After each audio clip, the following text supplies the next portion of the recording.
just walking around in the city, I was able to hear a very different character to the sounds in the streets, because the streets in Corfu are very different from the streets in Chicago, and the building materials are different, and I think that had some effect on the character of the sounds. So to describe it, I would say that the sounds have a kind of intimacy, and everything is much closer because the streets are so small and narrow. So you feel like you're walking through a room. You don't feel like you're outside.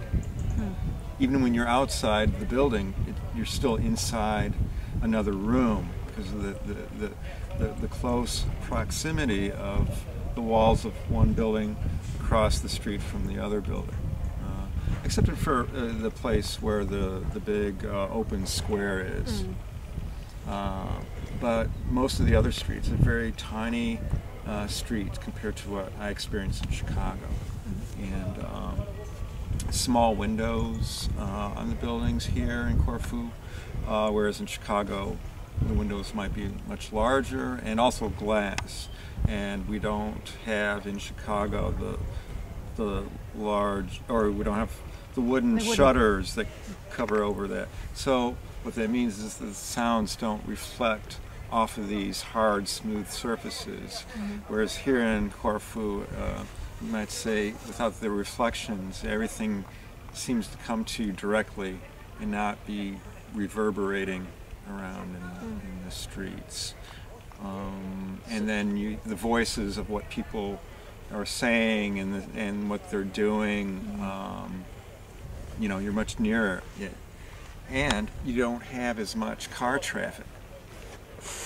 So without the car traffic, the sounds come to you much more clearly here in Corfu. Is it more annoying to you though? Sorry? The fact that you hear the traffic more clearly. Well, I don't hear the traffic.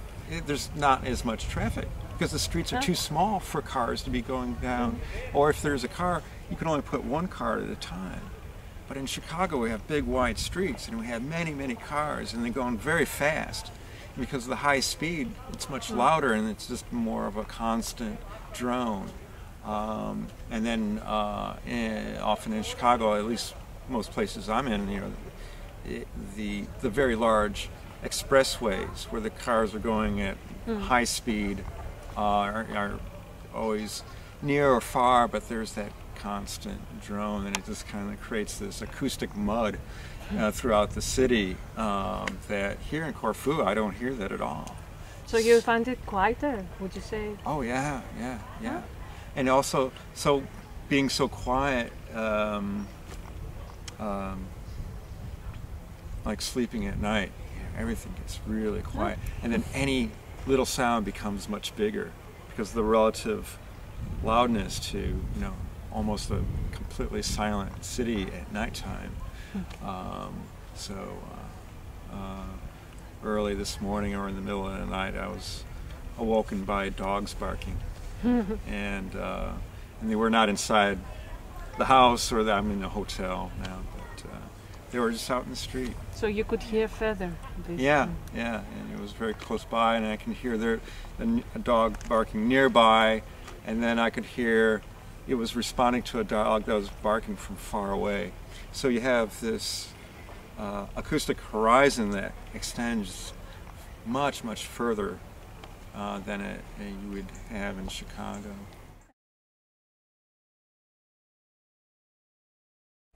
This year I had an opportunity to be in a anechoic chamber. So I guess that would be as close as I've ever been to being in a room that's completely silent, or has no sound. And that was an interesting experience. But we went on a sound walk yesterday, and we found places that were very quiet. If you work, for example, for a project, how would you, the word silence, how would you deal with it? Would you use silence, and in what Absolutely. way? Well, you just reminded me how using silence is an important part of music making. Because you're always making sound, you have to also learn when not to make sound. And that can be a very powerful, let's say, musical technique or device or compositional choice. So that would definitely be one way to use silence, which is simply that you stop playing and let the sound in the room or the sound from anything else that's going on at that moment. But take your hands away from your instrument, or if you blow to make your sound, whatever, just pause and wait. Tacit.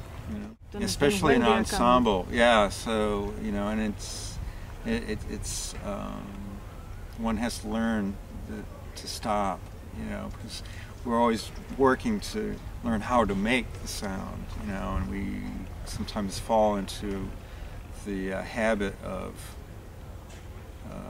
always making sounds and not stopping and giving space and room for the other voices to be heard, and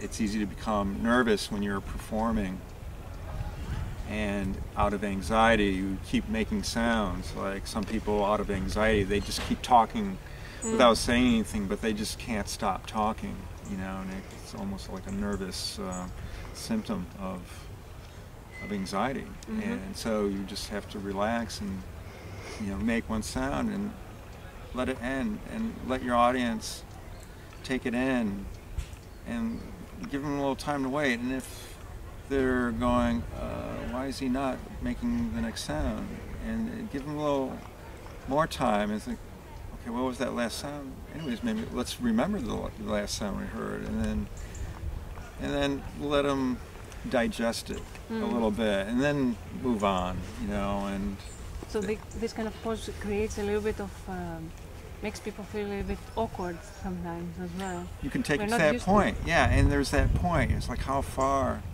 to go with it, and if you can play with your audience too, and in most settings I perform in, I can feel with the audience, even though I don't look at them. I just feel the energy. I can hear their movement in their chair if they start coughing or yawning. So you are aware of the audience. Oh yeah, very much so. And it becomes, when you're the object of their attention, you become intensely aware of what they're communicating, even though they may not be aware that they are communicating to you. So you feel exposed in a way. Do Yeah. you believe that this helps you in your creativity or your performance, or does it keep you? Does it hold you back? No, it doesn't hold me back, but it's something that you negotiate. So, I suppose it might hold you back if you feel like you've kind of gone too far or didn't do enough or something, and so the feeling you're getting from the audience, especially if you get the feeling that you've lost their interest or attention or something, then it creates an anxiety, and then that's where you get nervous and you start doing too many things, or you try to go back, and then you kind of lose yourself in that moment, and then you're kind of you have to recompose yourself, and it seems, and get back on the right track, the right path to to the it's the insecurity of the artist. Yeah. But that starts with what I do, or with any performer. So if they can stay within that groove or the path and not fall off or get lost, and then but that's also a choice too for the performer. I think and as a performer, or especially an improvising sound artist, musician, sometimes you put yourself in awkward situations to not do just the same thing, because there's also the experience of being too comfortable, where you're not, you're just going through your usual thing, and so you need a certain amount of something to challenge you, or some may even kind of sabotage themselves as an intentional choice. Why not?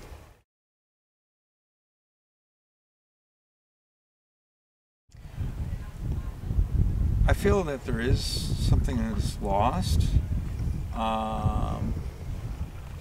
So if you were to record one of my performances on the Springboard, on the self-built instrument, and then you were to go and listen to that recording later, obviously you don't have all the visual information. So, okay, so you make a video, and with the sound, okay, and you have the best quality microphones and the best quality speakers. I think it's still different. It's not the same thing. You can't, it just doesn't translate everything about being there when the event actually occurred. Yeah, why is that? Why do you? Because I think plenty of people believe that. I believe that as well. Why is this happening? Why is it happening? Yeah. What is that thing that happens that time of the performance that cannot be? You cannot record it. You cannot capture it on CD. I'm not entirely sure. So what I asked myself then, to come closer to an answer, would be, what are we using to record it? Is it a technical thing? Can the microphone pick up everything that the two ears on either side of our head has, and the way we can move our eyes around the space, and then hear how the space reflects the sounds? Are the microphones able to pick it up just the same way? And so there are some limitations, and I think a bit of loss there. I know from using a camera and being a little bit of a photographer, I know that I can take a picture of something, and the photograph puts a frame around everything, so you can tell it's going to look good within that frame. But if I look at that photograph, that rectangle with this image on it, there's always something else outside of the frame of it, and the way I could turn my head and take it all in with my eyes, scanning over the scene in the moment, that is somewhat lost. So those are sort of spatial, temporal, technical reasons why I think something is lost The soul of it. when it's mediated that way. So the alternatives, that's always what we're trying to find, I think. Yeah, so so then you begin to think, well, if something is lost, if I'm making a CD release, well, maybe I have to add something to that sound. I have to alter the sound some way, because I know it's just not you just can't take it and slap it onto one medium. Something may need to be changed, and there's so many different ways you can manipulate the sound, or frame it. Maybe it needs to have more reverb, even though the reverb didn't exist in the space when it was performed, or something that changes it. Just maybe it needs some distortion. Maybe volume levels have to be changed. But then it's or maybe, not what you got. yeah, maybe the subtleties of the dynamics that I was playing with in the live performance translated wonderfully in the live performance, but in the recording, the very, very quiet things might just get lost. So maybe I just have to sacrifice the wide dynamic range and use compression, and So things are, yeah, it's a compromise that you make sometimes. Okay. Yeah. Thank you very, very much.